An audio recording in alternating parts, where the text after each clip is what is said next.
for the masses. Headline edition, July 8, 1947. The Army Air Forces has announced that a flying disc has been found and is now in the possession of the Army. If the game is rigged, change the game. Game changer.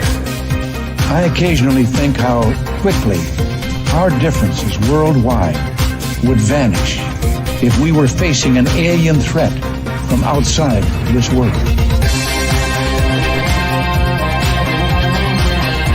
This is Fade to Black with your host, Jimmy Church, on the Game Changer Radio Network. All right. Good evening, Fade to Black.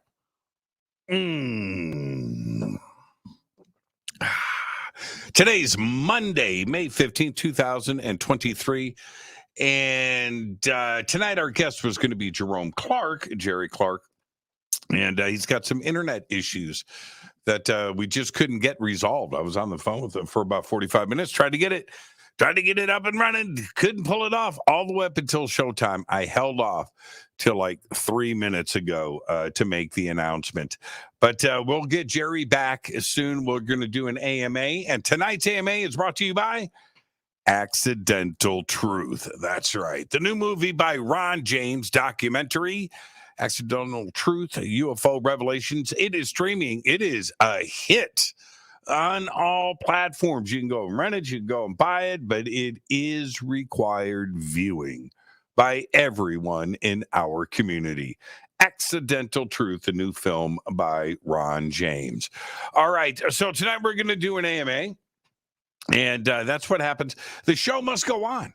The show must go on. And I don't get a chance to yap anymore. I was talking about that the other day. I just don't get a chance to yap. I used to yap a lot. I just feel that I don't get a chance to yap. And that's why I enjoy the AMAs and just hanging out with you guys and doing that. And I try to do them about once a month. It's been a while. We almost got one in last week when we had another emergency issue, but that one resolved itself. So there you go. Let's see. I'm not a good student. I still haven't seen it. Oh, Monica, you got to go see it. It's an excellent film. Accidental Truth. It's excellent. I am watching. There are a few really good series out right now and watching. And one of them is called Silo.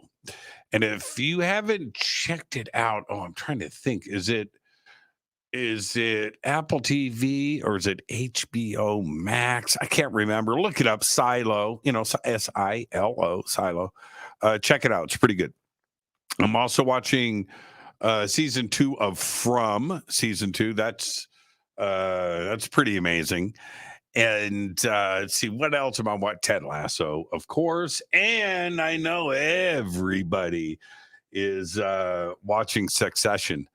And man, last night, it's, the last 3, all season has been intense, but these last 3 episodes of Succession, extremely emotional on subjects that were always just kind of in the background, right? And Siv and Tom, you knew that there were issues between the two of them, and you saw, but it never like bubbled over, boiled over, it just never. And those two, and oh no, that stuff got put on the table last week and again last night. Anyway, I'm really enjoying Succession. So I'm watching those 4 series. I feel like I'm leaving something out. Oh, the new season of Rick and Morty's out, but since Justin Roiland got arrested for whatever domestic abuse, the show's not the same to me, and it's difficult for me to watch.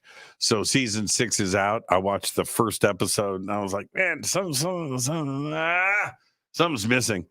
So anyway, that's out. And there you go. There's a few movies. I gave you the list of all the movies that are coming out this summer. It is going to be amazing. Okay, so I don't even know. See, this is what I'm talking about. I get to ramble. Oh, let me tell you about my dream. Okay, so put everything in all caps. Okay, let's see here. Let me start highlighting. I'm going to start highlighting. Wow, look at that. Got a lot of. Okay, you guys are pretty busy. Okay. Let's see. Hi. Wow. Okay. All right. Yeah. Keep the questions coming. Keep me busy tonight, and keep everything in all caps. Looks like I've got about 20 or 30 lined up here so far. So, good to go. Hang on. All right. Cleopatra. Yeah, that was pretty good. The new Queen Charlotte. The spin-off of Bridgerton. I tried. I got the first episode in. I'm assuming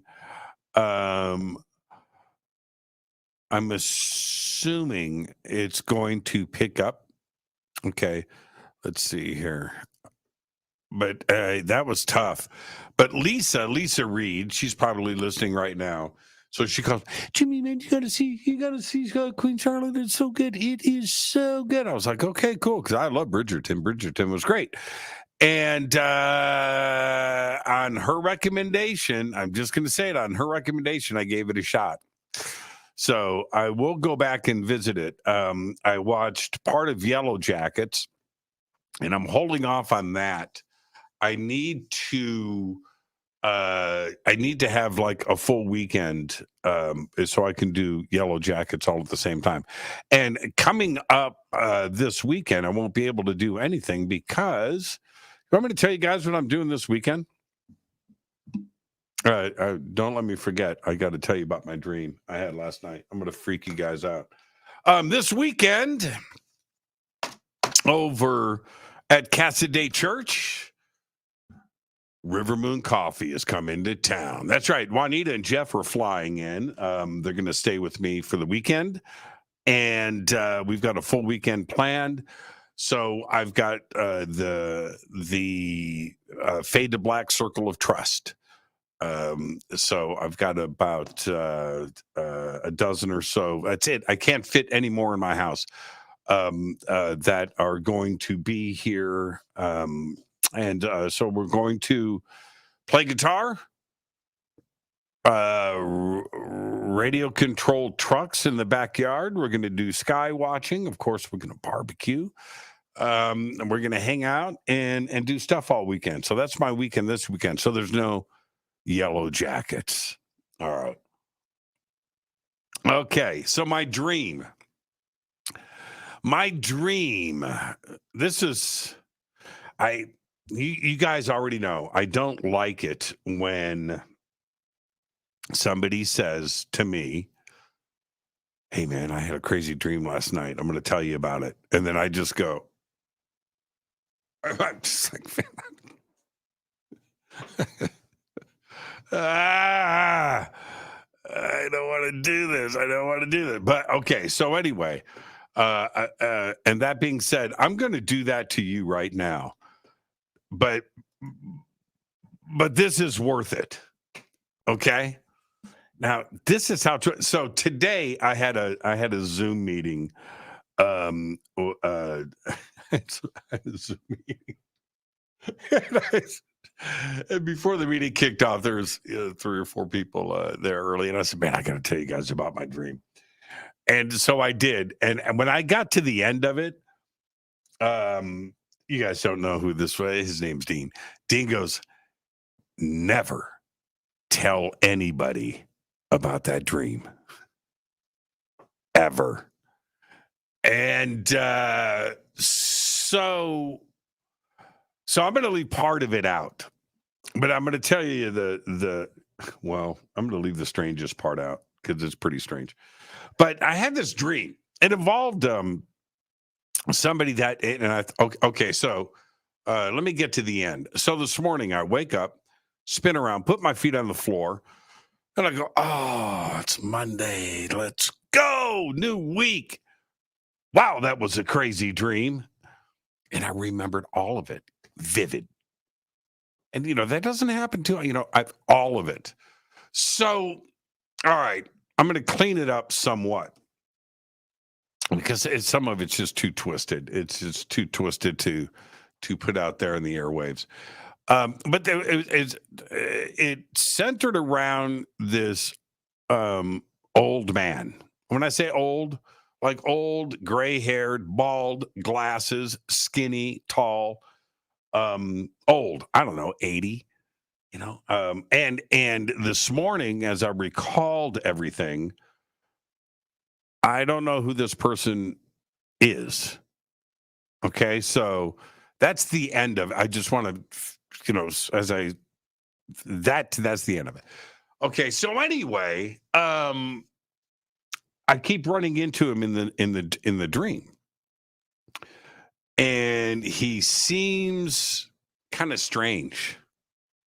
Maybe evil. I don't know. Well, I don't know. I don't know. But there's something about this guy. And I keep running into him. And then in the dream, I'm sleeping and I wake up. In the dream, not in real life. In the dream, I wake up and he's standing next to my bed right here. And he's wearing a robe, a multicolored robe. Okay, I'll just leave that right there. He's wearing a multicolored robe, and he opens it, and then wrapped around his body, well, his torso, is a snake, and it's orange and black, and it's a big snake, just like a python or something, but it's orange and black, all the way up to his neck, and he walks out of my bedroom, and it's this house, by the way. He walks out of the bedroom. Now, my bedroom has double doors. It's not a single door. It's double doors. The double doors are open, and as he's walking out, I look over my shoulder. I jump out of bed, and I say, I have a gun. And I jump out of bed. He continues out the bedroom doors, and I go over to my dresser, and I pull open the top dresser drawer, and I reach in for the gun, and I pull out a handful of AA batteries, silver AA batteries. And I run over and through the double doors, and he's down at the bottom of my stairs, and my stairs kind of curve around, right? And then fan out. He's down at the bottom of the stairs, and he's looking up at me. And with the orange snake and this, I don't know, it's like flowing, I don't know. But anyway, I start chucking batteries at him from the top of the landing. I'm throwing AA batteries at the evil dude. And I'm throwing AA batteries. And then I wake up. Yeah. And that was the end. I don't know what happened to the guy. I don't know who he was. But I will say, as far as dreams go, and I love dreams, this was the strangest dream I have ever had. And I've had some whack. I can't. The snake, the AA batteries. Why didn't I pull out, no, I pulled out AA batteries and I was chucking batteries at him like a Dodger game against the Giants. So there you go. And yeah, so I woke up, and that's when I spun around and put my feet on the floor, and I was like, oh man, I'm so rested. I feel so good. What was that dream? And yeah, so that's how we're going to start off the AMA tonight. We're starting off with that. I don't know. I've been thinking about it all day. I told 3 people today about that dream. It really messed with me. Don't know. That's all I've got. All right. We're doing an AMA tonight. I've asked everybody to post your questions, all caps, in the chat. Genocide has told everybody. Bill has told everybody. Just put it in all caps so I can see it. I've got a bunch of stuff already highlighted and ready to go. And I can't wait to hear you guys' comments about the tree. He was like, you know what he looked like? He looked like Smithers. He was kind of like that. He was kind of like, does Smithers wear glasses? I can't remember. But if Smithers doesn't wear glasses, he was like Smithers with glasses, but like a real human. But he kind of had that, that thing about him. Yeah. Gray hair, bald. Yeah, it was okay. All right, let's go. Up first tonight for tonight's AMA is Paul Martin. Paul says, stating my question from last AMA, which I guess didn't get answered. How close are we to the singularity, and will we survive it? Okay, depends on which version of it. If you are saying that if AI, we cross the line now, AI is now smarter than us, as smart or smarter than us. That point, the singularity. If that's what you're referring to, will we survive that? Probably not. Probably not. Now, it's not that the singularity, that AI would take us over, but I can assure you that whatever country has the juice card, who is in possession of AGI at that point, artificial intelligence, average general intelligence, AGI, they're going to rule the world, and they have at that moment, right, that to the second, the decisions are theirs or ours, whoever it is. So imagine this: turn off all the electricity in China, go. Right? And a couple of minutes later, China goes dark. Yeah, that's the crazy part. If China gets there first, right? Out of the gate, right? Turn off all the electricity in the United States. Go. Done. And it would be over. It would be like that. Yeah. Now, beyond that, right? So the next thing you know, we're running on generators and we've got nuclear missiles flying around. That's the end. So, but let's say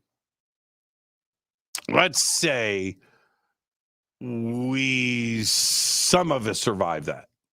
All right. So the population of the earth goes from 8 billion people to, I don't know, 10,000. Okay. Let's say it happens like that. At that point, which is like 2 days later, artificial intelligence will have restarted everything and taken over factories, manufacturing themselves. And then you've got Elon Musk T1000s running around with AI in it, and that's what's going to rule the earth. They don't need us humans. We would be inferior at that point. So that's one side of it. The other side is that scenario that I just painted for you may be impossible to achieve in the foreseeable future. I don't think Chat GPT is that's nothing you have to worry about. It's not really AI anyway. But the other side of it is it could be 100 years out before we're even close. And by that time, hopefully we've got some regulations in play and we would never allow things to run rampant. Okay, so there's two answers All right. And the safe one, if I was a safe betting man, if I was I'm going 30 to 50 years out. Yeah. Now that isn't that's not what Ray Kurzweil says, but he's changed his date a few times. So there you go. All right, coming up next, this is from Flying Monkeys. Okay, Jimmy, if your smart home, and it is smart, if your smart home locks you out, who do you call? Now, this is and don't say Ghostbusters. Okay, now here I have an app on my phone. I'm not going to show you everything here, but if I go out to here, you know what? I don't want to show that, but I have the ability here to lock and unlock all of my doors, right? I've got windows and broken window sensors here too as well that I can turn on and off. Of course, thermostat and garage door is here as well, and some other stuff. I don't want to show the screen, but it's a problem if and this is my fear. If I go outside, because I keep everything is on lockdown, right? Everything is completely locked down. On my front door, and well, now that I think about it, two other doors, but is an electric door lock, and on that you can arm it from the outside. Okay. You click that and the door locks, and it's there for a reason. You walk outside, you turn around, it's unlocked, but you go outside and you hit that lock and you can hear it. It locks. All right. Now, I have a few times walked outside into my front yard and shut the door and hit that lock button. That's right. Yep. And I've stood on my back, and I hear it. I hear from the back, cha-chink. And if I didn't have my phone with me, I'm screwed. There's no way for me to get back in the house. Now, there's a code. Yeah, there's a code. Do I know it? I know it for my keypad on the inside of the house, my alarm system, and the code that I have for my exterior doors.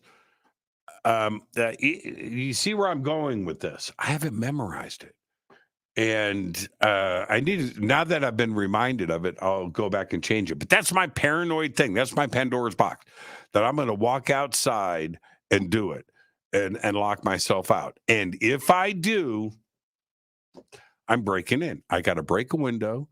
The police are going to show up. And I've got issues that I've already had this happen to me twice now. And yeah, that's it. That's part of living in a smart home. And I think that most people, right, that have a smart home, that have taken the steps, know exactly what I'm talking about. Yesterday, I was on a Zoom call with Billy Carson and FaceTime. Zoom, whatever.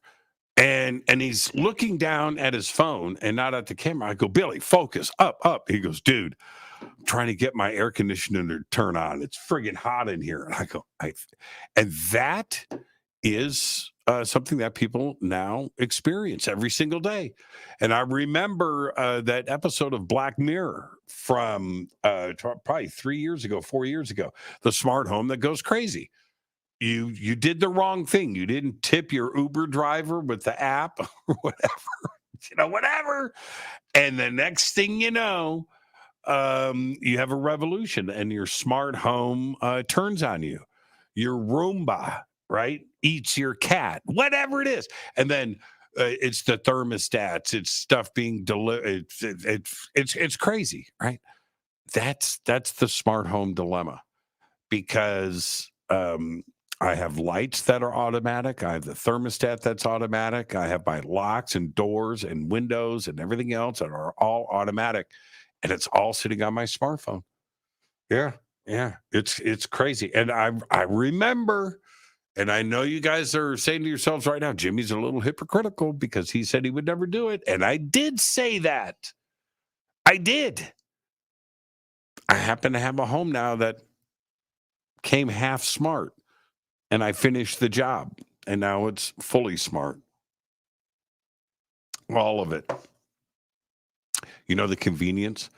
Okay, I'm going to get to questions here in a second. Here's some of the convenience factors of a smart home. Okay. One, every window, both floors, every door, and the garage door all have sensors. Okay.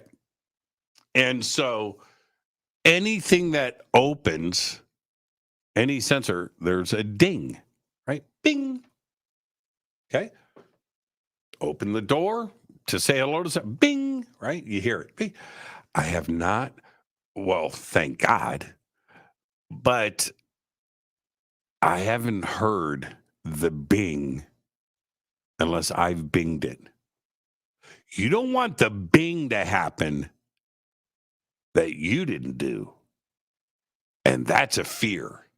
You don't want to be upstairs in bed, 2:00 in the morning, and hear bing. Because that means something got opened. Now it's great, right? You need, but it's kind of a weird thing. It's just always in the background. I'm just always wondering, will I ever hear it? So there you go. Here's the other part that's great. All right. Middle of the night. It's hot in here. Pick up the phone. Air conditioning. Didn't even get out of bed. Just roll back over, go back to sleep. That kicks ass. The opposite. Man, it's cold in here. Pick it up, pop it off. That's amazing. And you get really used to it. Sitting watching a movie, air conditioning is blasting on your face, and you're like, man, well, you know what? And you really get used to it really, really, really quick. I haven't experienced the bad side of it. Okay. Let's see. Let's go back to here. We've got Aaron Baca. Aaron says, Jimmy, what would be your top tour stops on a road trip around the USA? Top tour spots, top tour for UFOs? UFOs, paranormal? I would want to experience some of the stuff that I said I would never do. Waverly. Yeah, Waverly would be a tour stop. Skinwalker Ranch, tour stop. Four Corners, Crestone, Colorado, tour stop. Let's see. I've been to most of the other places, but those would be pretty good tour stops. Now, cities. Now, let's go with cities. Man, I would like to see the Ohio Penitentiary from. Okay. So anyway, cities: Chicago, Indianapolis, Detroit, Louisville, Nashville, Memphis, St. Louis, Kansas City, Milwaukee, Des Moines, Atlanta, Charlotte, New York City, of course, Manhattan. I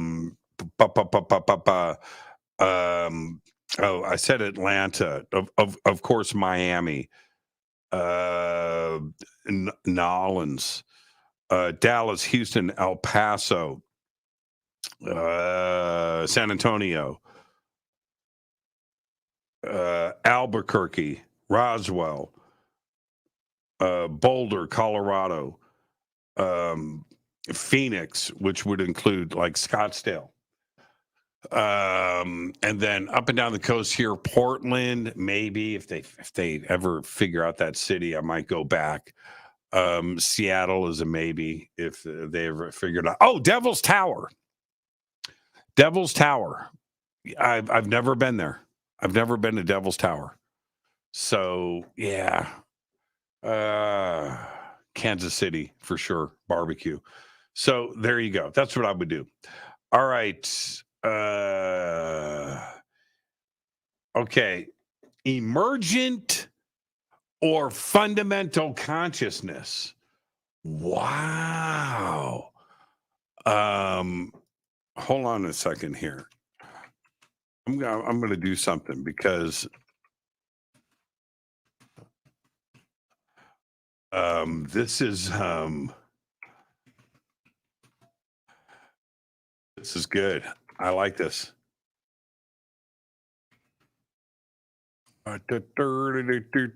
Oh, really?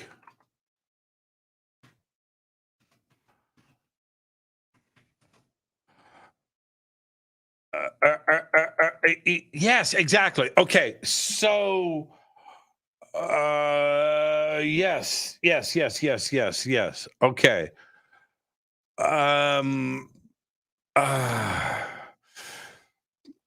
I'm going to say that,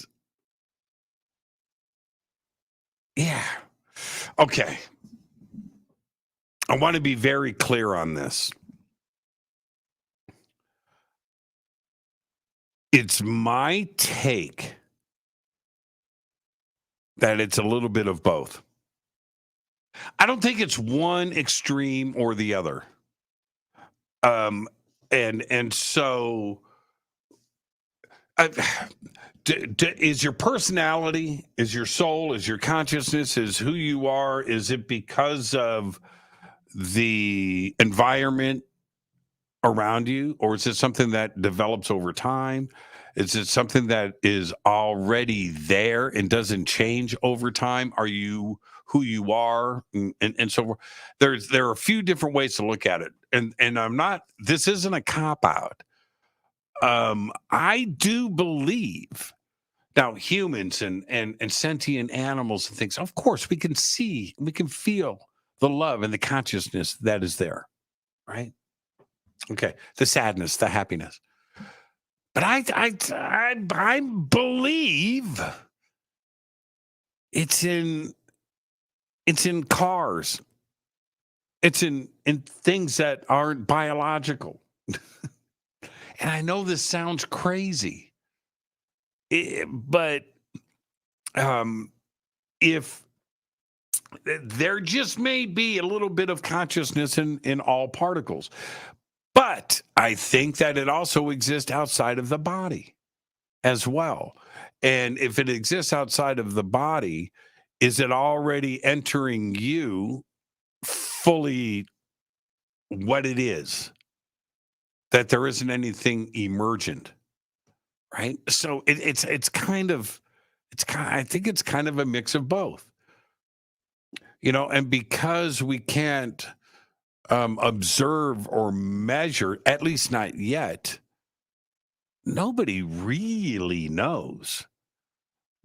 But I think part of the answer is when you yell at your car. I've said this a million times. Slap your car and call it a name. I mean, put a dent in it, kick it, and call it a name.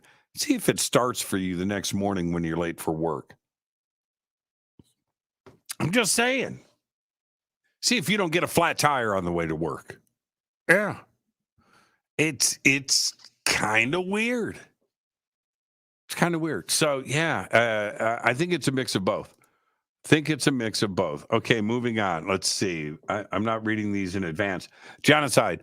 What are your thoughts on the UFO phenomenon being ultra-terrestrials? Well, of course, the answer is yes. But not all of them. No, not all of them.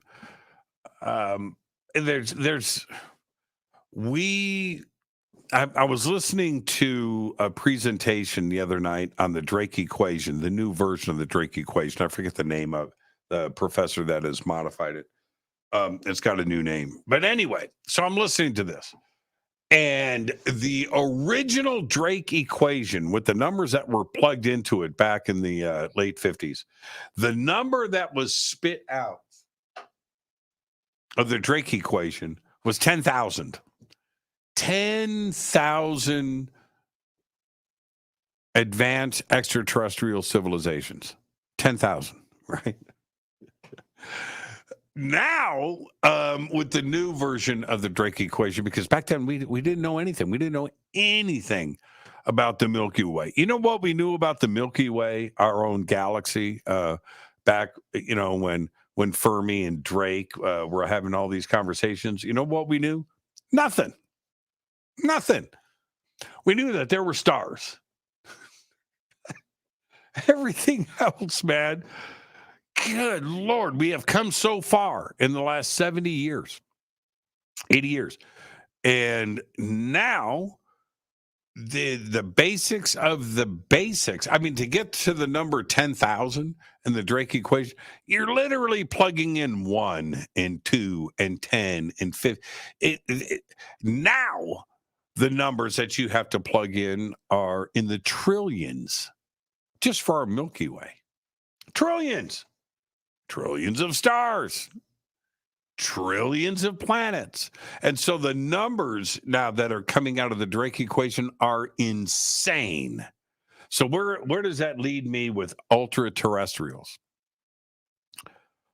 The amount of advanced extraterrestrial civilizations that are aware of planet Earth and that have been here, the amount is a number that it's too big to even say. I don't even know if you could wrap your head around it. The amount of advanced extraterrestrial civilizations that are aware of planet Earth and the life that is here right now, I would say, if I was going to pull a number out, I would say at least 100 billion. Yeah, 100 billion. It's that crazy. It's that big of a number. And so if we're going to stretch it out like that, out of that, a percentage, a 10th of a percent, 100th of a percent that have visited this planet, a 1,000th of a percent, you're still dealing with hundreds of millions. So out of that, how many would be ultra terrestrials? God, man, it's millions. But that's a small fraction of everything else, right? Are there actual physical, not ultra terrestrials, are there actual physical dudes and dudettes in spacecraft flying around and cruising? Yes, a lot. The number and so my point is, it's just a numbers game. The number is so big, and when we really look at, we just said, fundamental. Let's go back to fundamental. If we go back to the basics, the fundamental basics, and we look at the size of the Milky Way, which is 150,000 light years across. It's actually bigger, but let's just go with that round. 150,000 light years across. It would take you 150,000 years at the speed of light. 150,000 years at the speed of light just to go across our Milky Way, edge to edge. Our Milky Way is just a tiny little speck of nothing in the universe. There are literally trillions of us. And there's already in our Milky Way trillions of other things. It's that big. It's huge. You don't understand how much is out there. You don't. Today, we are starting to wrap our head around that. So when you get into a question like this, I'm telling you, when we get into probabilities and how anything is possible, that's where this comes into play. It's all possible and probable and has happened. Yeah. Okay, let's move on. The another version of that, another version is when I talk about numbers. This is how big the universe is. When I talk about numbers, this right here, this, me, whatever, I'll pick up this drum machine, right? Whatever, those extra headphones over there, this can of deoxit fader cleaner. That's actually called, look, it says fader. You see that? Fader. Right? You see that? Fader. It's what I clean my faders with. This right here is a collection of particles, atoms, right? And there's only so many particles, and they combine a certain way, and that's it. But it's not infinite. So when I say it's a numbers game, this is manufactured in a factory here on planet Earth, right? Fader. I love that stuff. Deoxit fader. It's manufactured in a factory. But it's a numbers game. So particles only combine so many different ways. There are versions of this floating out in space, or particles that have just come together in the same exact fashion somewhere out there, probably infinite amounts of them, actually. And that's it. It's just a numbers game. I don't know how many versions of me are out there. I don't, or of you, or of planet Earth. So it's so big that, okay, so the odds of this being made, actually, the numbers aren't that big. It's not that big of a number.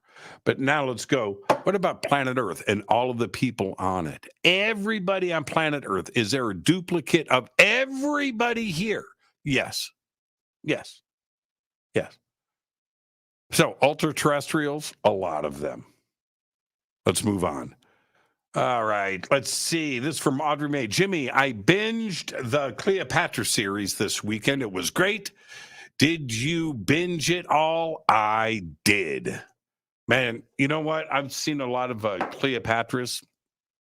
I've seen the original Richard Burton and Elizabeth Taylor. I've seen that one like, I don't know how many times. I love the movie. It's so great. Anyway, yes. I watched it, and I watched episode 4 twice. Yeah, pretty interesting. And I think now I like the way that they put together the history on this, and got the collection of facts together and how they presented it. I think it's accurate. It's as accurate as anything that I have heard before. Though there was one, and okay. I am going to leave this up for a second, and then I'm going to go to the end. I want everybody to comment really quick. Should I give a spoiler on Cleopatra? A small one. Are you guys okay with it? Just tell me yes. Are you okay with, if you've seen it, it doesn't matter. But if you haven't seen it, are you okay with me doing a spoiler? Because there was a really good one. Okay, so I'm going to watch the chat. So the discussion comes up. Flying Monkeys says yes. Okay, you guys are okay with it? Elizabeth Taylor's arguably one of the most beautiful women ever. Yeah, there's no question about it. Okay. It's 2,000 years ago, so it's not a spoiler. Okay, all right. Is this, all right, that if we look at what history has been trying to do, which is trying to find Cleopatra's tomb. And this has been going on for a while. Alexander's tomb, right? Okay, Anthony's tomb. Where are these tombs at? And haven't been able to find it. All right. Would we find it? I don't know. Why haven't we found it? Again, I don't know. I don't have the answers to these things. But they gave a little hint in this, and I thought it was profound. And that is they didn't bury her. No, she's not in a tomb. They floated her out to sea. Did a floating funeral pyre. Anthony and Cleopatra. That's why there's no tomb. And so I'm like, now that makes an awful lot of sense. And the reason is, with what Rome was doing at that time and what Cleopatra had done and did, and remember, she had 3 kids, right? So you don't want to create a martyr. You don't want to have her revered. You don't want to have an uprising. They were having a tough enough time with Egypt and other things that were going on in the Roman Senate and stuff, that it's best that we take these 2 and just eliminate. They're not going to have a tomb. They're not going to be buried. They're not going to be on land. And I thought that makes an awful lot of sense. Now, is that the case? Well, yeah. There's a reason why we have poured over every single thing that we can. We have poured over, and there has been a lot of nothing. So there you go. All right, let me see here. Well, we have witness has testified to Congress. Okay, I don't know if I've gone far. I do have. Man, there's a lot of questions here. Let me go. Jimmy, have you ever had a pedicure? Nope. I have. That's literally a question right there. Have I ever had a pedicure? I have not ever had. Okay, Jimmy, have you watched Future Man on Hulu? Why does that ring a bell? Hold on for a second. Future Man Hulu. Seems like I've seen it. Let me see what it is.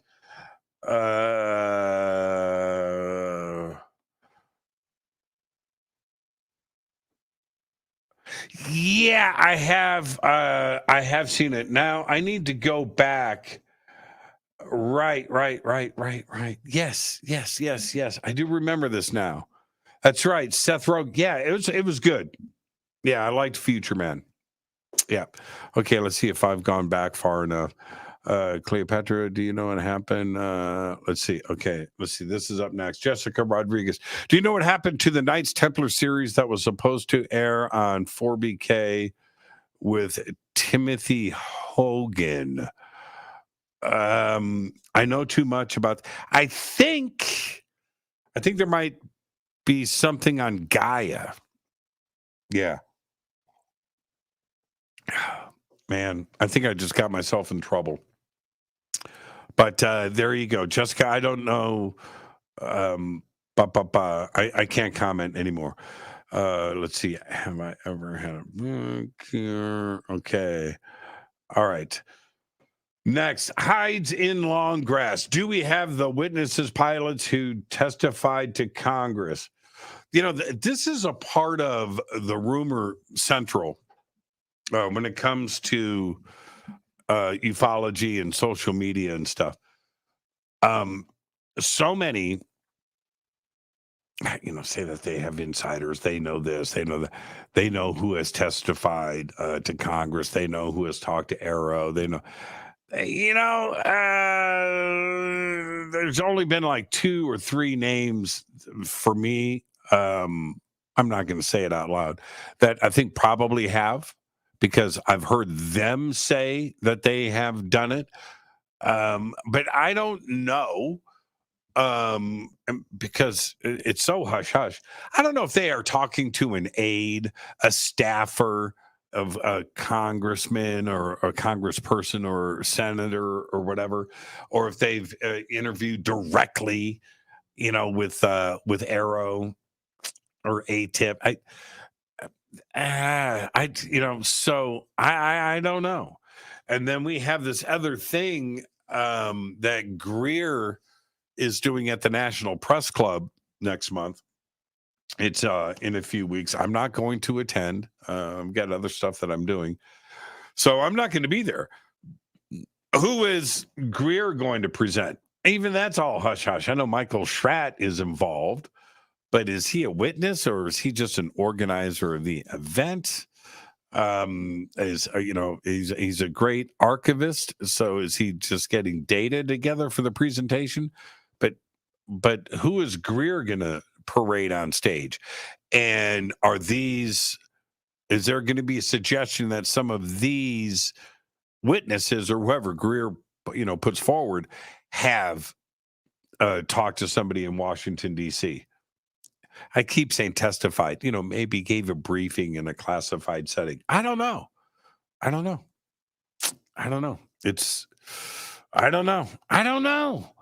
It is crazy how all of this is so hush hush.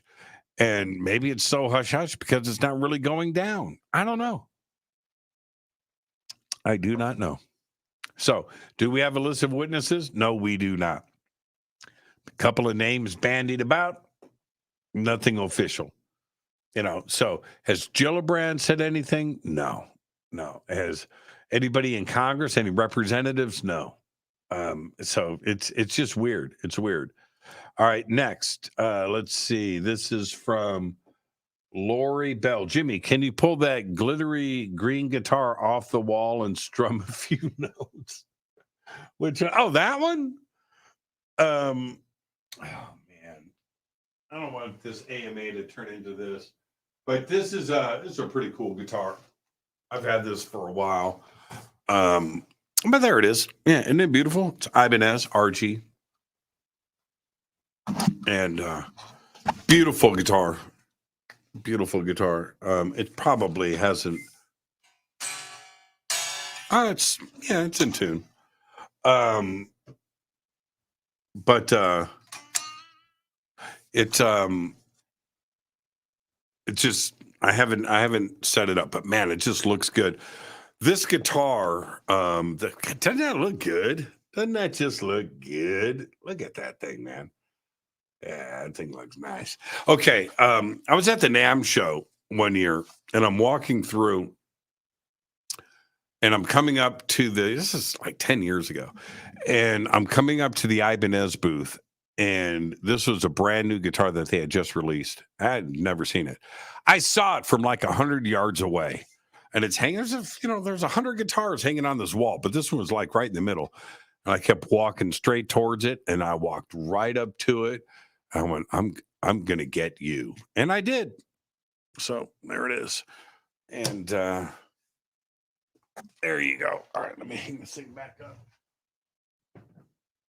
Kind of weird.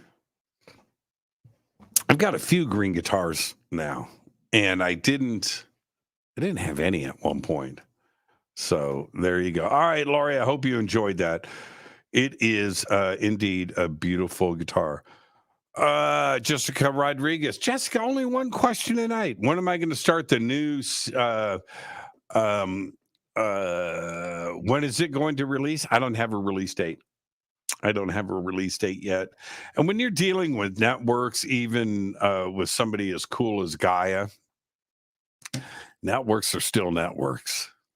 I can't figure that stuff out. When I could be the most famous, successful, and richest person in the world if I could figure out TV networks, their secrets, and then write a book about it. Oh. I don't even think the people that work at the networks know the secrets. It's crazy.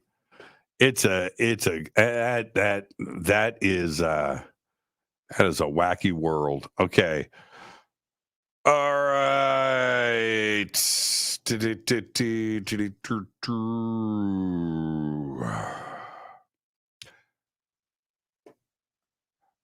Jimmy, E.T. thinks Close Encounters is a comedy. Your thoughts? Man, I just don't want to sound like I'm repeating myself. When Close Encounters came out, and you can, it holds up today, right? Holds up.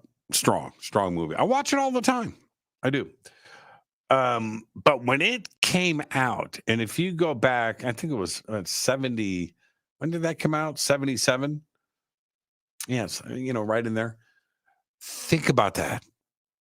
Where is this knowledge, this concept coming from when it comes to Spielberg and the creative team behind that? Because you had Jacques Vallée, of course, you had Dr. Hynek and others that were consultants and help. And where is this coming from? So E.T. thinks Close Encounters is a comedy, and I understand it's pretty funny, but I don't think so. I think that version of the story of Contact, that version of there is one of thousands of Contact experiences, and I think it's accurate. I've said it way too many times. Close Encounters of the Third Kind is a documentary. There really isn't another way to put it. Now, I'll tell you what is funny here. Mars Attacks, right? Man, I got to get a haircut. Mars Attacks, when you see the Martians laugh at different things about humans and Earth, you see that I think is also pretty accurate. It's kind of funny, where I think we need to laugh at ourselves sometimes. Yeah. Now, is Mars Attacks accurate? Well, I don't know if they would come from Mars. Yeah. So there you go. All right, let's see what we got next before I take my break. Okay, this is from Jimmy. What are your favorite guitar strings? I use Fender. Every guitar. Fender guitar strings. Why? I change the strings on them too often to care about other strings.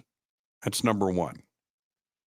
I've always felt like some are different, but a string is a string is a string. There's only so many string factories in the world. They're all like in Switzerland.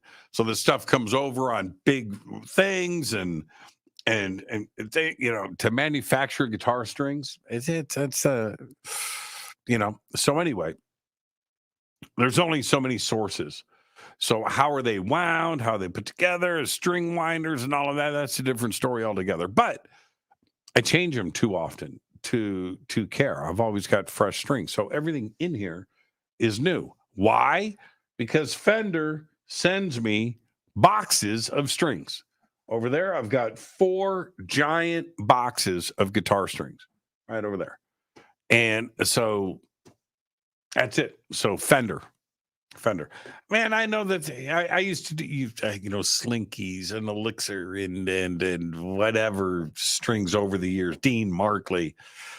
They always sounded kind of the same to me. So it was never a big deal.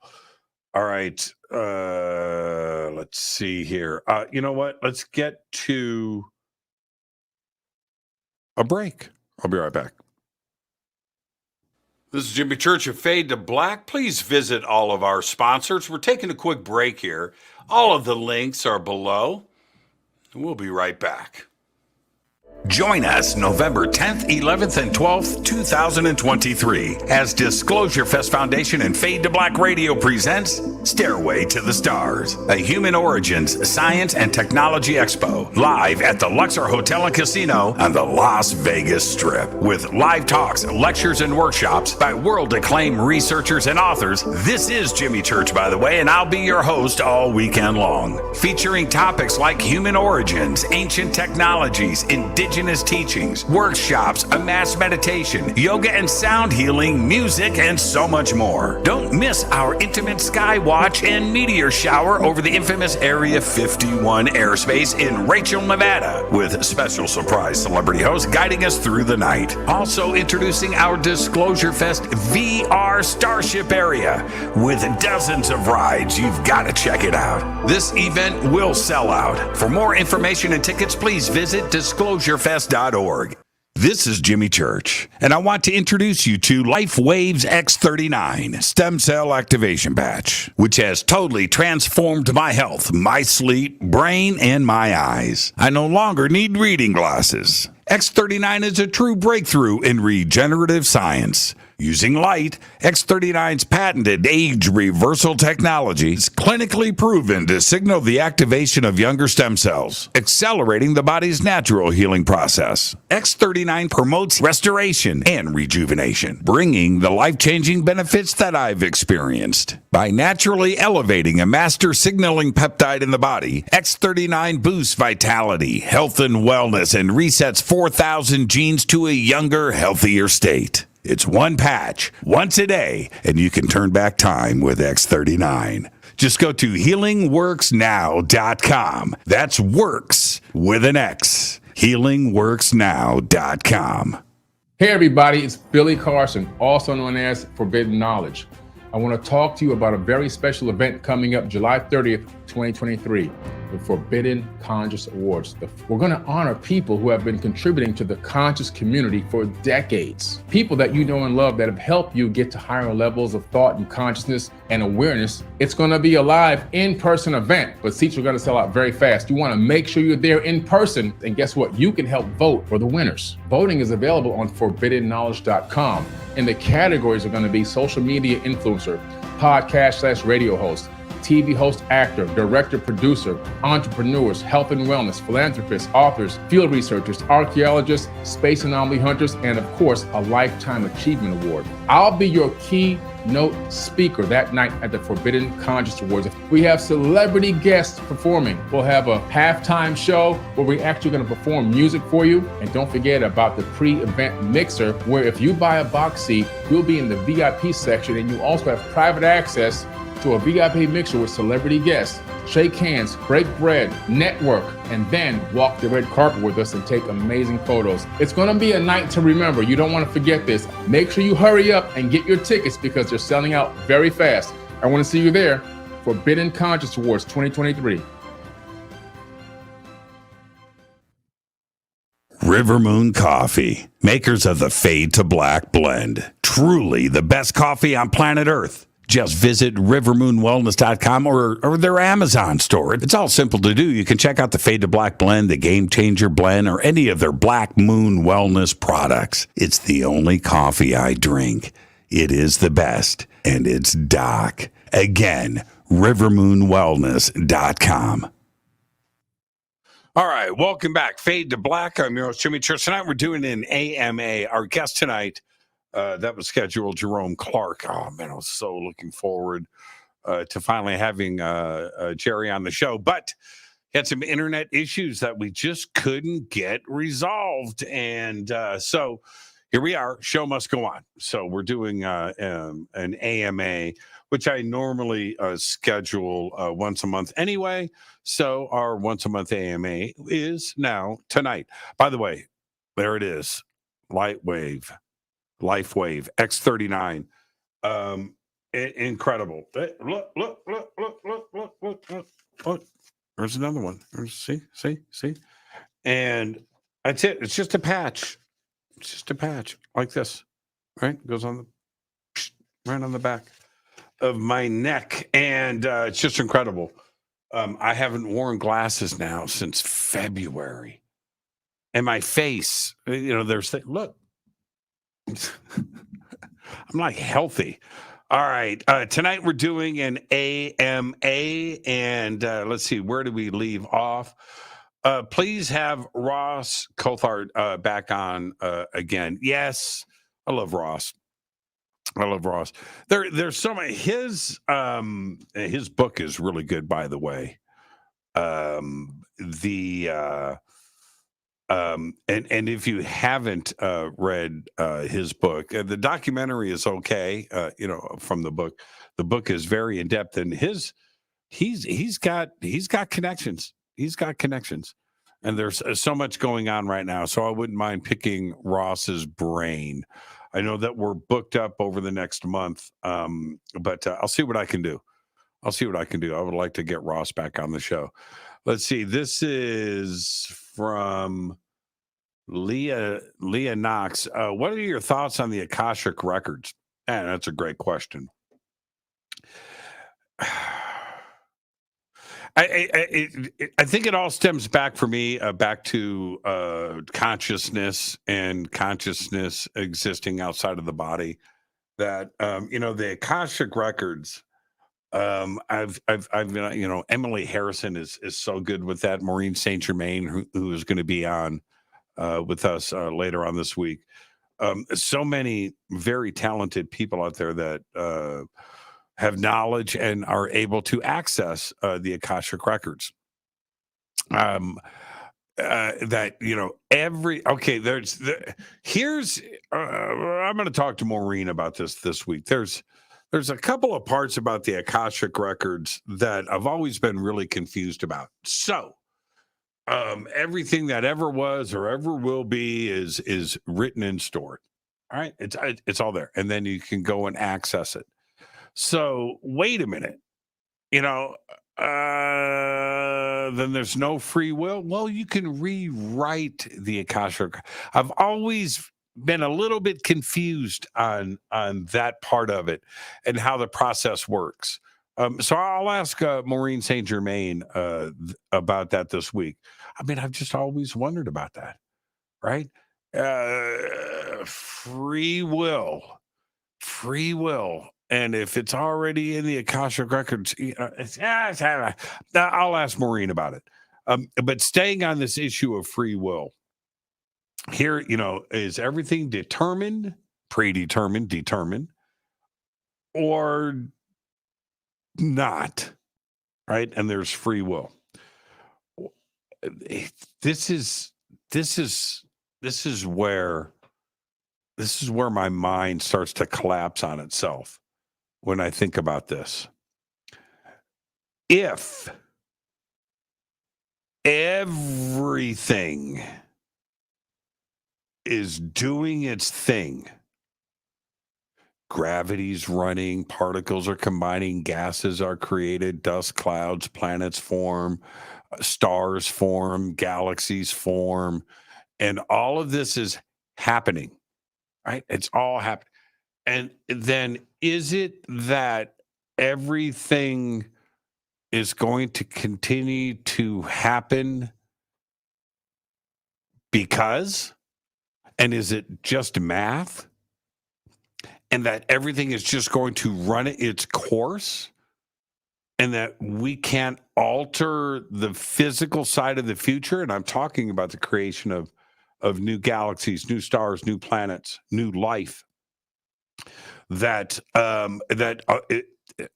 minute now. Are we in a determined mindset here? Right? We can't stop the creation of a new galaxy or a new star cluster, a new planet, a new solar star system. And if that's the case, then things are going to. And if that's the case, and you go inside of that, and you go to a planet, if the planet is created, and then everything is just going to run its course, is everything just going to happen?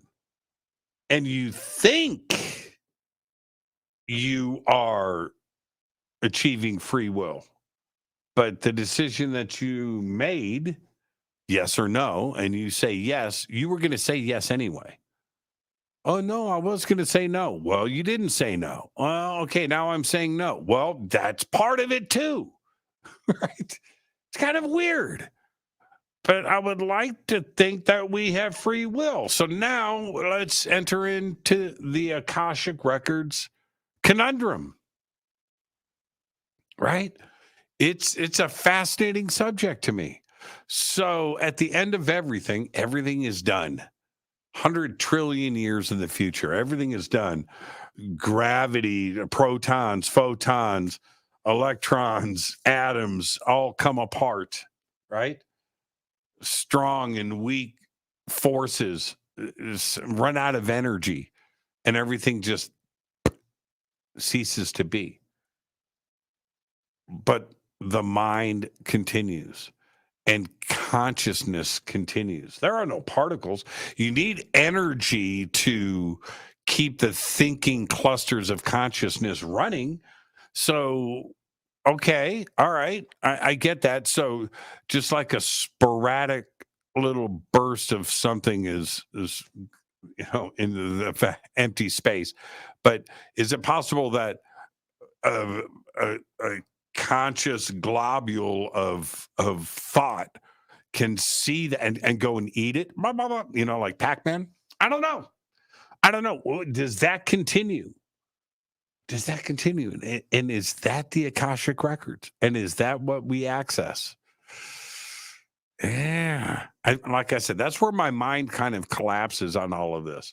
Gets really good. I love to think about all of this. Let's see. Could we see an AI war with AI versus AI? 100%. That's from Genocide, by the way. Let's pop this up there. Could we see an AI war, AI versus? Yes. That's inevitable. That's going on right now somewhere. Yeah. That's absolutely inevitable. Yeah. Man, what was that? I forget. The Clone Wars. Right? Star Wars. The Clone Wars. Yeah. I could see that. Let's see. Ken Priest says, when will there be more info on Vegas in November? Had a couple of meetings about this over the last couple of days. We have a couple of big announcements that are going to be happening over the next week. And I think that will be full boogie by the end of next week. And all of the info that you need will be out there. But we've got a lot of cool things happening. Yeah, I would like to announce things right now, but I'll let Adrian do the timing of it. I mean, we have videos and advertising and marketing and things that, and graphics and stuff that is being worked on, but it all looks amazing. And I'll let Adrian and his team roll that out. But man, we've got some exciting stuff happening with that. So Stairway to the Stars, if you go to disclosurefest.org, I think that there's some new stuff up there now, but we will have a bunch of stuff over the next week. And I think that probably in about 2 weeks, I think we'll be done. So yeah, there you go.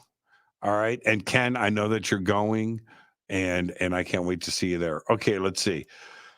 This is from Plain Sight. Jimmy, have you ever read Derek Sheffield's A Deadly Concealment about the Belgian 8990 Wave? No, I have not. I'll order it right now. Let's see here. Let's go. See, I have the technology. So let's go here. So it's Derek Sheffield. Let's see here if I got this right. D-E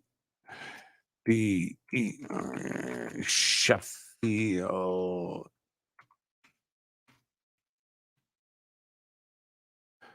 Belgian. Let's just go with Belgian. Okay. Oh, wow. That book is not available on Amazon? Huh. Really? Oh, here it is. Okay. What's it called? Deadly concealment. Here it is right here. All right. Deadly concealment. Okay, I'm going to order this now. And there you go. All right. No, I haven't read it. It came out in 1996. Oh. What did I ordered two things here. Hold on for a second. I ordered something else that was, you know what, whatever. All right. The book was $8. Something else was 90, and I ordered it anyway. Okay. Well, it's too late. that was an expensive paperback. It was $8. Ended up being 98. Okay. So no, I haven't read it. It came out in 1996. I will check it out. I appreciate the heads up on that. All right. Let's see. Only problem with smart. Okay. Let's see here. It says from Joseph Ritchie, USA. Still looking to get strange experiences after having a ghost in your house? Yeah. The paranormal side of things still occurs here, but it's not as bad as it was a year ago, where it was like something every single day and craziness and poltergeist and all that stuff. I'm still getting the shoe action, and I still have noises in the house. I haven't had, like pictures fall off the wall and stuff. That hasn't happened in a couple of years. But I love that stuff. I do. I enjoy it. But I enjoy it more with friends. Yeah, I like it better with people around me. I brought up Waverly earlier, and I've always said I would never go to Waverly. I'm not going to go into a haunted prison. I'm not going to go into a haunted hospital. I'm not going to go and do Silent Hill. I'm just not going to do it. If I have a group of friends around me and somebody that goes in first, that's different. That's different. And I enjoy it. We went to the ghost town last month here in Santa Clarita, and that was a lot of fun. That was a lot of fun going up there, but there was like 200 people there. Okay. And my daughter and her friends, and I've got people around me. So if I'm going to go into a haunted schoolhouse, which we did, and I've got people around me, I'm okay with that. Would I go into a haunted 1870 single room schoolhouse at night by myself? No. I just wouldn't do it. And that was from Joseph. Joseph, thank you for that. If I have a group of people around me, I want to experience everything. I do. And that includes Bigfoot, of course, UFOs and ghosts and seance and those things. Yeah, I dig it. I really do. All right, let's see. What have I got coming up next? Jimmy, do I have a paranormal experience you want to share? Paranormal. What haven't I shared? What haven't? New or old?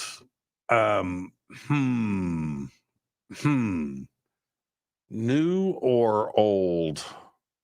I always go I haven't told the story too many times, so I'll share it again.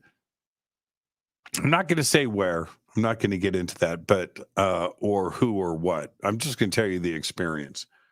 I'm at a Airbnb, and the Airbnb, the house was from like 1880, and no TV, no radio, no stereo in the house.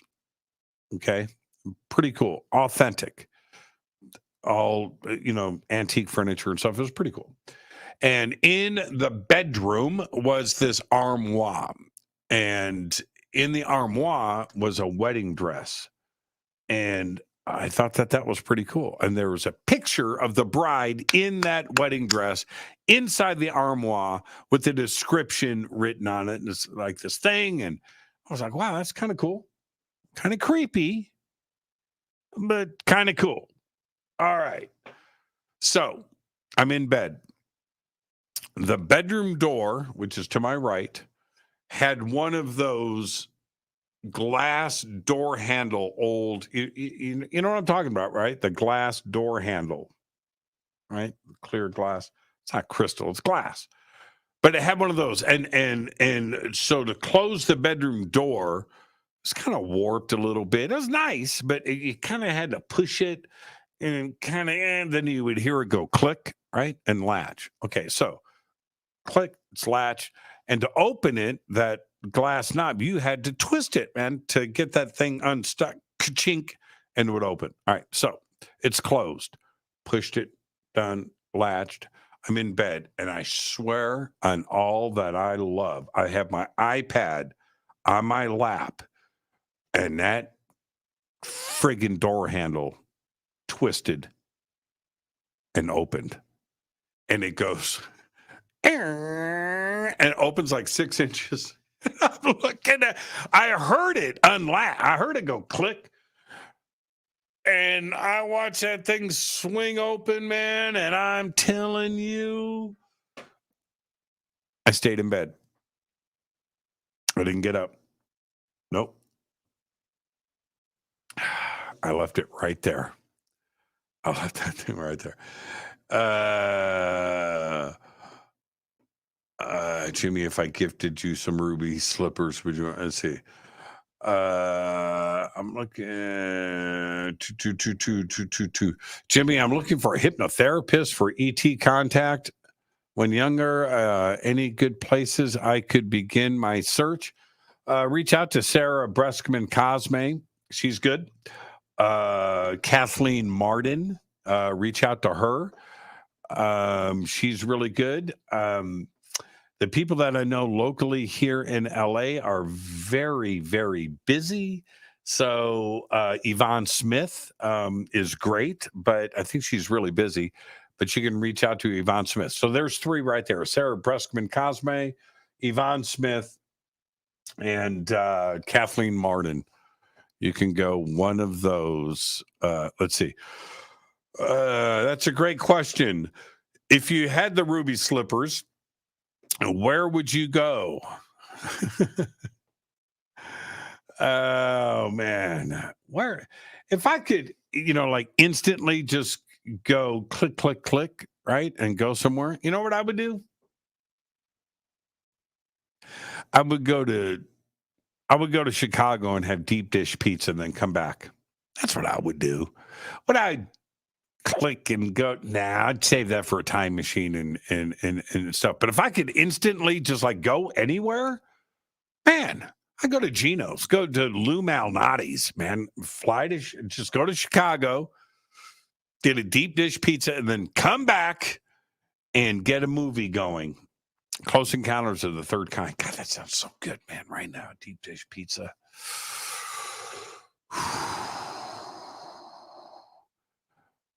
Let's see. Jimmy, what do you think about RFK Jr. saying the CIA killed JFK and RFK? Well, he's a Kennedy. He's like a second nephew, right? A third cousin. I forget his connection to JFK and to RFK, but I know he's a Kennedy.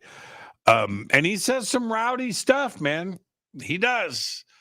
That's a pretty bold.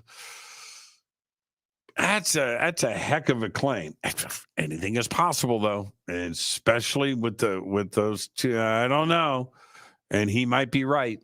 I've only seen. I haven't heard him say it. I've read the same things that are out there, but I've never talked to him, and I've never had him on the show. So there you go. Okay. Right on, Jimmy. Thank you. Yes, you are good. It's not crazy. It's true about particles. That's where all they come from. Yeah. Yeah. See, somebody agrees with me. Yeah. I like that when that happens. Somebody has agreed with me. Let's see. Man, you guys, 10,000 was only for the Milky Way. That's, yeah. In 1956 or whenever Frank Drake first came out with the equation, and that was the first number that he popped up with was 10,000. And knowing what we know now, here's what's good. Let me tell you what Frank Drake didn't know then. This is 50 years ago, 70 years ago. This is what he didn't know. When you walk out in your backyard and you look up, and on a normal night, no clouds, on a normal night, you can see around 5,000 stars. Okay, normal night, no clouds, 5,000 stars with your eyeballs. What Frank Drake didn't know then is that every single star has at least one planet. Back then, Frank Drake didn't even know if there was another planet outside of our own solar system. They thought it was possible, but we didn't know, and he certainly didn't know. Now, would Frank Drake come up with a number like 10,000, knowing just what I just said? Going outside, looking up, every star has at least a planet in your own backyard. Forget about the rest of the world. Anywhere you go. Let me give you an example. This is a guitar pick. Okay. Everybody knows how big a guitar pick is. So you go out in your backyard. I don't have a dime. I don't have change on me. So because of that, I don't have a penny or anything like that. Let me see. Do I have a... Oh, wait. Holy crap. Look at this. I have a quarter. Yeah, it's a quarter. God, I haven't seen one of these in a long time. Okay, so you go out in your backyard with a quarter. You hold this at arm's length at any black spot in the sky. No stars.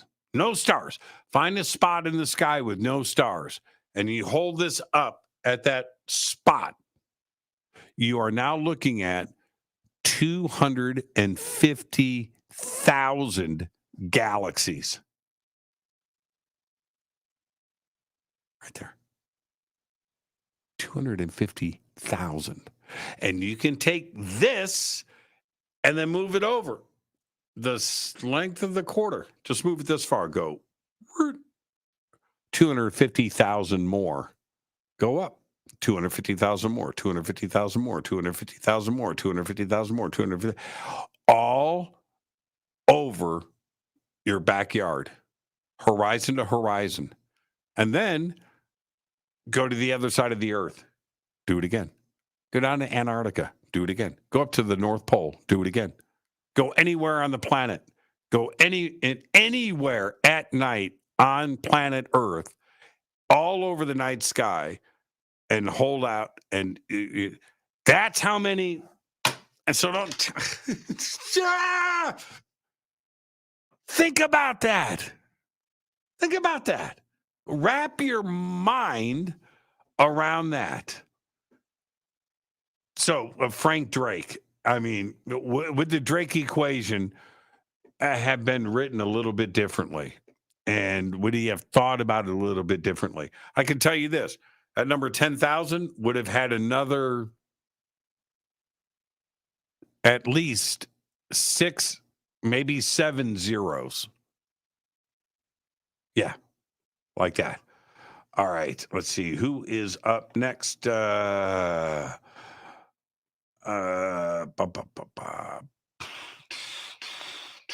man, this is one active chat room tonight. I cannot possibly get through all of this. Okay, you guys are just chatting back and forth. Cleopatra. Thanks, Jimmy. Yeah, I know. Yeah, it was really good. It was really good. It was 2,000 years ago, so it's not a spoiler. Okay. Oh my God.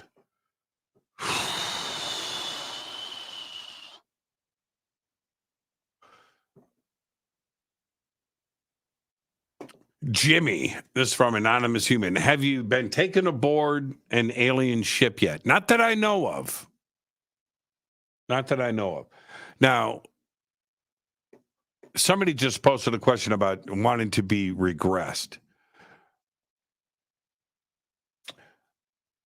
I'm going to do I just said too much. We've got something that's going to be coming up in the future. All right, but let's put that aside for a second. If I had missing time, right, where I know that I left somewhere at 6 o'clock and it's a few miles away and I don't show up at my house until midnight and I have missing 6 hours in the middle and I can't remember anything, do I get regressed? Let me put it to you. Well, no is the answer. But let me put it to you this way. As long as I wasn't hurt physically, like had gashes or cuts or bruises or things or broken limbs, something traumatic happened to me that I would need to, okay? But if I'm just normal, I'm like, man, I'm missing 6 hours. Okay, but I'm fine, right? Everything is cool. I don't get regressed. No, I don't find out. I don't want to know. I don't want, no, I just wouldn't do it. I would have to have a reason to do it. Other than that, if I'm fine, I don't want to know. All right? All right. Am I clear on that? Now, doing a past life regression? Yeah, okay. Go see if I lived on Atlantis. Could I get some answers about the Great Pyramids or whatever? Yeah, I'm down for that. I'm down for that. But something else with no, missing time. No, not going to do it. Jimmy, if you could interview any paranormal researcher that is no longer with us, that you haven't interviewed, of course, who would it be? Easy answer. 2. I have 2. It's a tie. Well, yeah, it's kind of 2. Lloyd Pye and Dr. Carla Turner. Yeah. I mean, J. Allen Hynek is an obvious one. James McDonald, Donald Kehoe. They would be, all great interviews. Oh, man, it would just be unreal to do that. But Lloyd Pye and Dr. Carla Turner. Yeah. Man, I would love to have interviewed Lloyd Pye. Man. And here is the here's the part about that is pretty messed up. Both Lloyd and Dr. Carla Turner, I mean, we're talking about trailblazers, groundbreaking, just amazing knowledge and things and stuff just piled up and great. And both died of fast-acting cancer. Like, I'm exaggerating, and I don't want to be cavalier about anybody, that goes through that. But it seemed to me that, at least this is the way that it felt when it went down. It's like, I feel sick. 2 days later, you die. It's just like there was just just fast. It's crazy. Those two, very similar, very strange. I'm not suggesting anything, but the 2 that I would love to interview that I never got a chance to, Dr. Carla Turner and Lloyd Pye, both just caught the whole community in the world by surprise. They were sick one day, and then Cancer took him. Just like that. It was very strange. All right, Jimmy, why do you say Göbekli Tepe? Göbekli Tepe is, without a doubt, the most important discovery to date in human history. Yeah, right there. I mean, more important than King Tut? Yeah, more important than King Tut. Yeah, King Tut's tomb. More important than Troy. Right? More important than any discovery. Just as far as this planet, what has been discovered here. Now, out there in space and exoplanets and stuff, those are other. Now, would exoplanets rate with Göbekli Tepe? Whew. Maybe not. So, Göbekli Tepe is a site in modern day Turkey on the Syria-Turkish border. And so, anyway, it's the oldest megalithic site on Earth. Before its discovery, officially the date is 1995. It was locally known a little bit before that, but let's just go with 1995, and that's only 30 years ago, 25 years ago. Before that, the oldest thing on Earth, allegedly up to that point, was Giza, right? Ancient Egypt, 3000 BC. That was the oldest. And Göbekli Tepe is 7,000 years older than that. And it wasn't supposed to exist. And now we have found other Göbekli Tepes too as well. So, and I think that these discoveries are going to continue. But that's how important Göbekli Tepe is. Wasn't supposed to exist. So there you go. And that's why I say Göbekli Tepe, because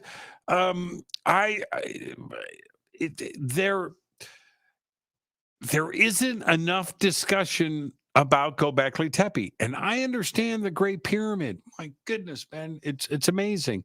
I understand the Sphinx. It's amazing. I've been there. I love it. Right? The Bent Pyramid, the Step Pyramid, Abydos, Dendera, Luxor, Karnak. These are great places. It's amazing. Yes, for sure. Right? Okay? And I understand. I get it. Göbekli Tepe is 7,000 years older than that. 7,000 years. And we're not even sure about, it may be older than that. I mean, that's the carbon dating of for the stone circles, because it was deliberately buried. So we've carbon dated that. But it could be stuff underneath it. There could be older. So, yeah, it's crazy. Right at the end of the last ice age. It just wasn't supposed to exist. And it does. And there's more. That's why I say Göbekli Tepe. I need people to be aware. I would have thought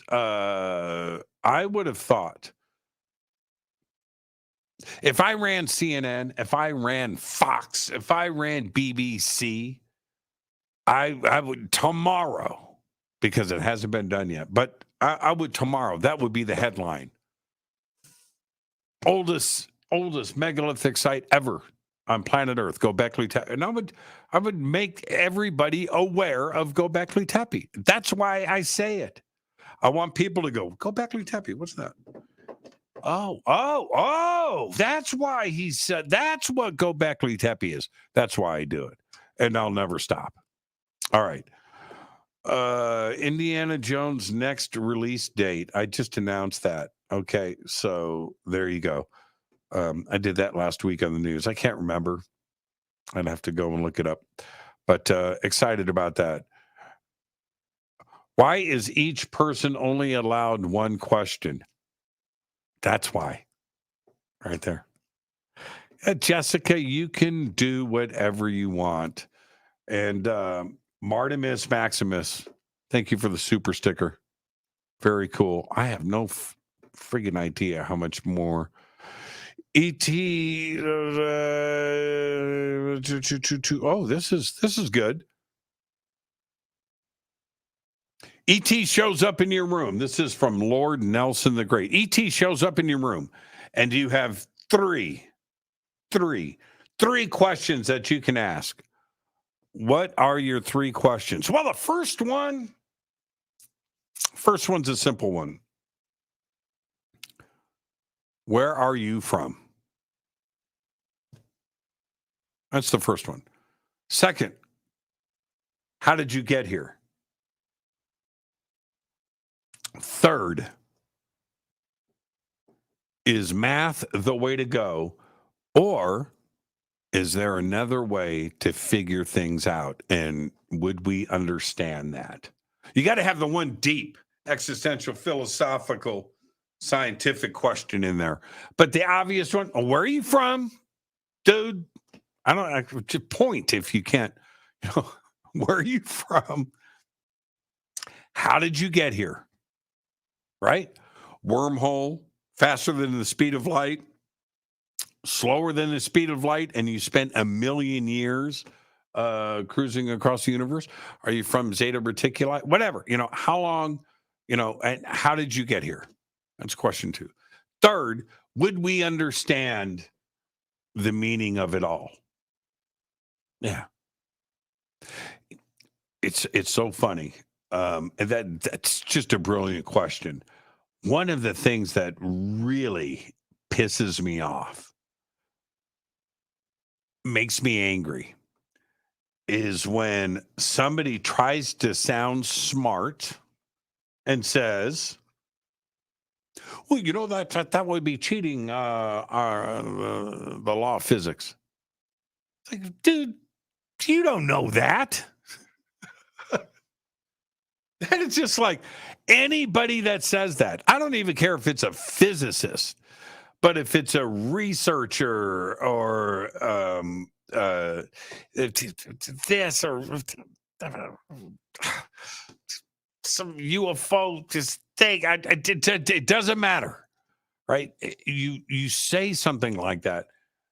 The laws of physics would have to be different in different locations throughout the Milky Way, and then beyond that throughout the universe. It's not the same everywhere. Couldn't be. No. Gravity's different. Time is different.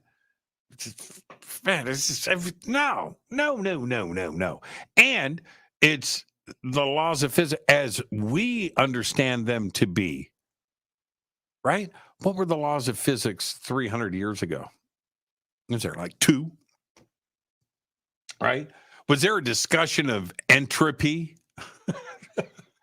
1,000 years? No, this is stuff that we learn over time, and what would our basic understanding be of the laws of physics in 50 years? It would be great. It's the stuff that, especially on the quantum side, that has allowed stuff like this to be made, and circuitry and everything else. That's new stuff, man. It's not Newtonian physics. That's why I would ask. I would ask ET. What is it? Are we on the right path, or is there something else out there? And would we be able to understand the answer to this question? Would we do we have the capacity to understand that? All right. Jimmy, what is the scariest paranormal experience you've had in the form of a ghost? I mean, I've told the story so many times, and it just always comes back to me. And I have recently reached out to, and I'm in communication with the person that lived in this house.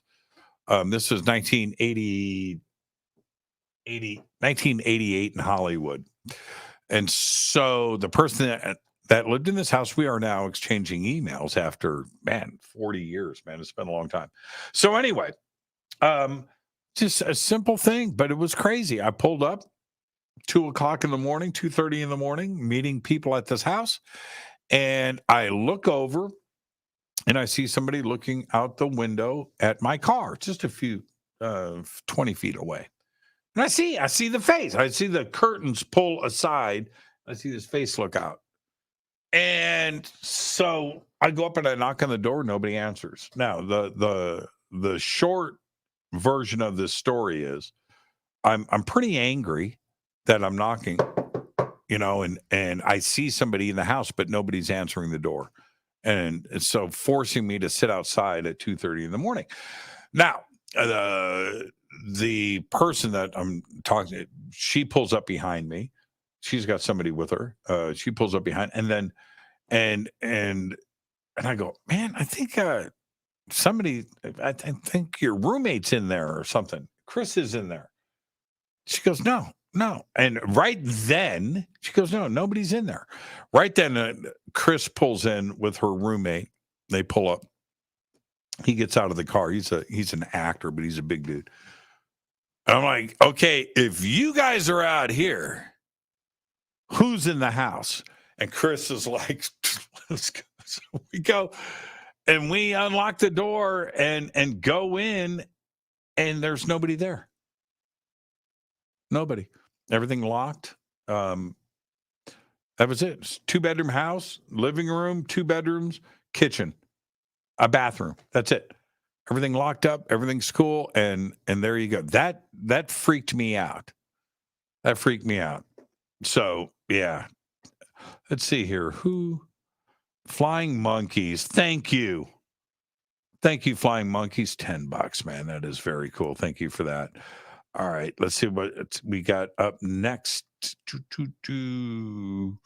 Oh, Flying Monkeys. I get the ruby slippers now. Oh, man. Okay.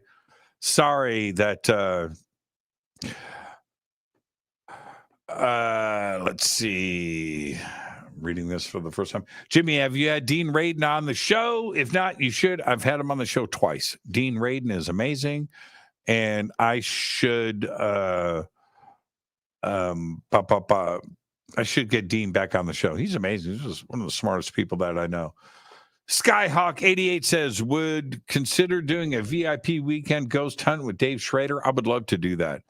I would jump on that. Yeah, that Dave and I that would be great, actually. When and where? Go to Waverly. I go to Waverly with Schrader. But we need a couple of big dudes. And we would need, okay, so we need a medium. I need a bodyguard.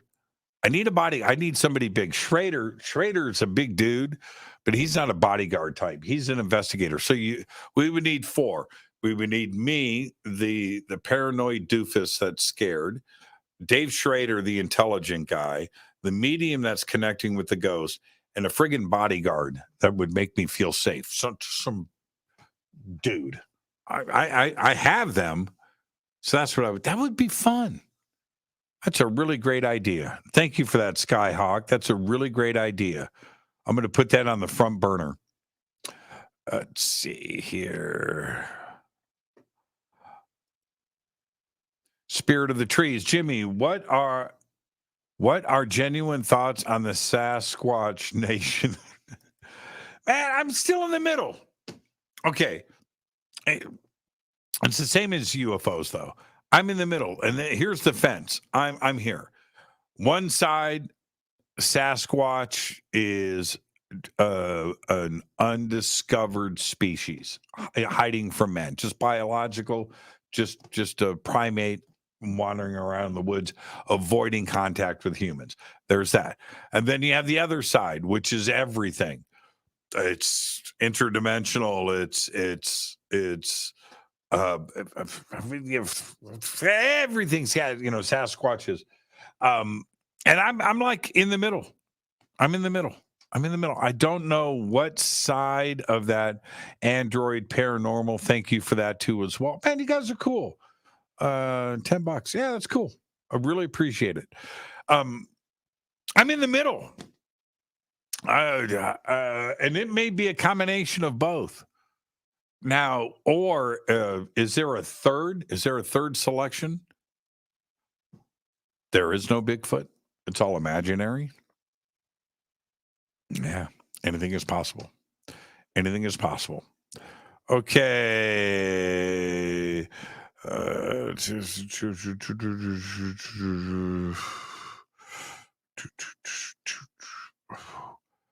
Oh, man. I'm starting to see double. There is so much stuff here tonight. Okay, I'm going to go to the end. Let's go to the end, and I'll go backwards. There is a Bigfoot. Okay, so I'm officially at the end. Thank you for that. Do you believe the Arrow whistleblower letter that James Fox read is proof Kirkpatrick is purposefully playing dumb about ET publicly to prevent an avalanche of press? Okay, and thank you for this. Sean Kirkpatrick is an enigma. Let me explain. He's an enigma. He wrote that paper, co-authored with Avi Loeb, about alien motherships, possibly dropping off probes to planets and in our solar system, and then a few weeks later shows up at Senate with Gillibrand and says absolutely nothing, that ET is not part of what he does, and he has no evidence of ET. It's like weird, right? It's like this enigma. I talked to James Fox today, and I'm going to speak to James Fox about some other stuff tomorrow. I'm going to ask him his thoughts on this. So tomorrow night's show, I'll circle back with his take on that. But Kirkpatrick is a DOD guy. He's a DOD guy. He's a lifer. So is he gonna toe the line if he has to toe the line? Yes, I believe that. I think that he would follow orders. When did you? Okay, hold on. When did you stop hosting Coast to Coast AM? When or why? When? 2021.